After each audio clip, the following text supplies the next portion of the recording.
everybody, welcome back in the shed. I'm Troy and this is Dave, and today we're talking about the top 3 guitar tones of all time. Well, there's been so many great guitarists over the last 50 years, pretty much. So many great guitar tones. It's crazy because you hear guitar tones now on the radio, they all sound the same. They sound like just a wall of guitar. If there is guitar. If there is guitar. It depends on what you're listening to. If you listen to classic rock radio, they'll play some new stuff. And the guitars to me just sound like a wall of like, you can't distinguish one guitar player from the other. But the classic rock era of guitar tones is incredible because everybody was searching for that original guitar tone. And you can hear it in their amps and you can hear it in their fingers. So Dave, what do you think? What's your number 3 guitar tone of all time? You know, since I heard about this subject, first tone I want to throw out, but I'm gonna disqualify it is. Well, maybe I'll pick it because I only have 2. I can only think of 2 guitar tones. I'll tell you what I think. Eric Clapton's sound on the Blues Breakers, where he was playing a Gibson Les Paul through a Marshall combo. It's so badass. But when I'm really thinking about top 3, my number 3 is going to be Brian May with Queen, because it's, he built that guitar with his dad, and he still plays basically the same guitar, one that was recreated with it, but there's nothing that sounds anything like Brian May.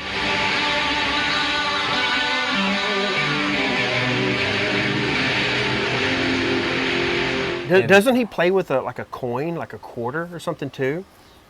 I think Billy Gibbons did.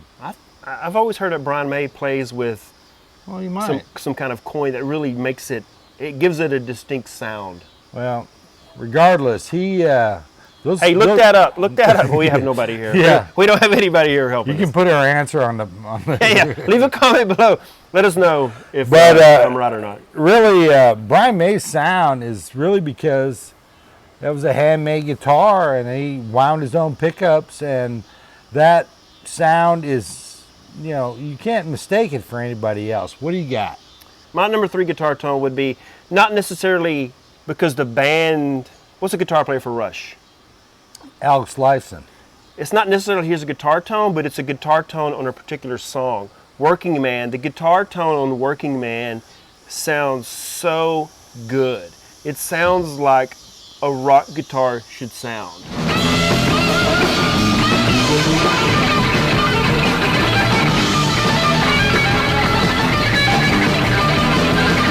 It's a Les Paul through a Marshall. That's what sounds it is. So good. Every time I hear that song on the radio in his solo, it's just like it blows me away how he could get that tone. It's incredible. I love it. I love it. And I'm not a huge Rush fan. And I know their sound kind of changed throughout the 80s, and they got more with what do you call it? Synthesizers, yeah. So, but his guitar tone in the 70s, especially on that song, just it's one of my favorites of all time. Yeah, Alex actually, he followed trends and he changed his sound over the years. A lot of bands did that in the 80s, and it's sort of like.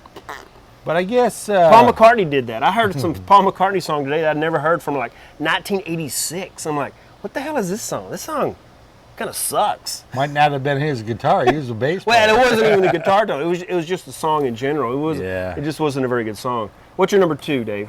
I'm going to go with Eddie Van Halen's famous Brown sound. Oh man, I didn't even think about that. Which Eddie developed that Brown sound.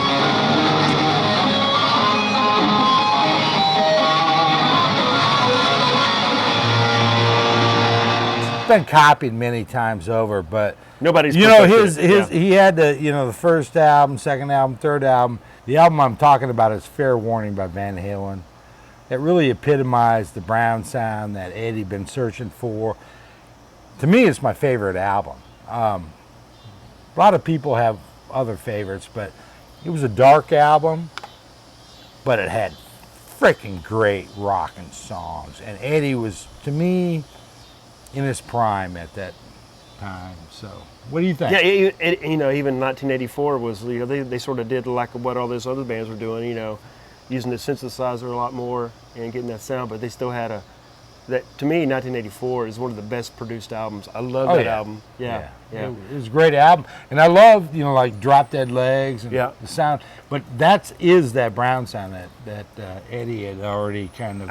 I didn't even think about Eddie Van Halen and his guitar tone, which is crazy.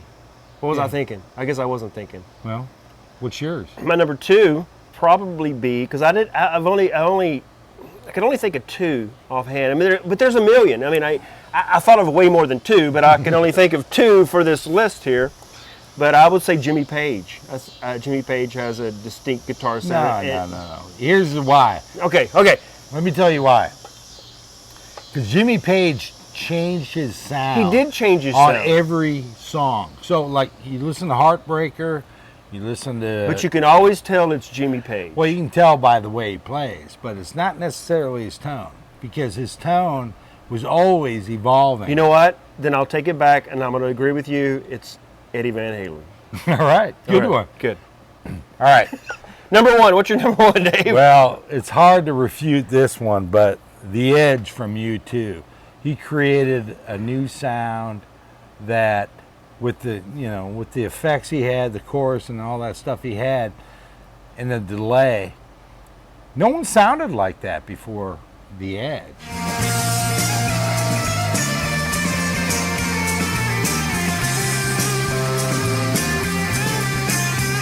And he carried that sound on for, many albums. Of course, they morphed into different sort of styles and stuff, but I think The Edge is number 1 when it comes to most distinctive. I don't know, man. I'd have to disagree. I don't think I could. If The Edge, is that the guy's name? The Edge. They call him The Edge. Just Edge. Yeah. Like if he was here playing guitar on the other side of this wall, I don't think I would know that was him playing. I don't think I could know. It wouldn't even be in my top 10. Well, you need to clean your ears out. But that is true. That is true. I can't hear anymore. My number 1, which I'm surprised it's not on your top 3, would be Tony Iommi. Tony Iommi's guitar, tuned down, that dark sound, evil sound that he came up with in the early 70s is, to me, it's a good one. It's the best.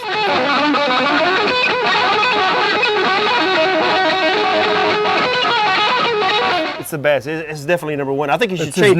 Is his favorite band of all time. It's my favorite band of all time. I don't know. You know what? If you scroll down, you might see what their favorite bands of all time are too. We'll do an episode on that. But yeah, Tony Iommi, incredible songwriter when it comes to that genre. It was definitely dark. It fit the bill. And he sort of changed his guitar tune throughout the 70s too. He had a little different sound, but you could always tell it was sort of, oh, that's Tony Iommi, because he had that distinct sound. No doubt. So that's our top 3 best guitar tones of all time. Leave a comment below and let us know what your favorite guitar tones are of all time. Do you agree with me? Do you agree with Dave? You have your own list. Leave a comment below. Agree with me. Of course you'll agree with Dave. Yeah. Or you might agree with both of us. Leave a comment below. Make sure to subscribe to this channel. Also hit the like button. And we'll see you next time.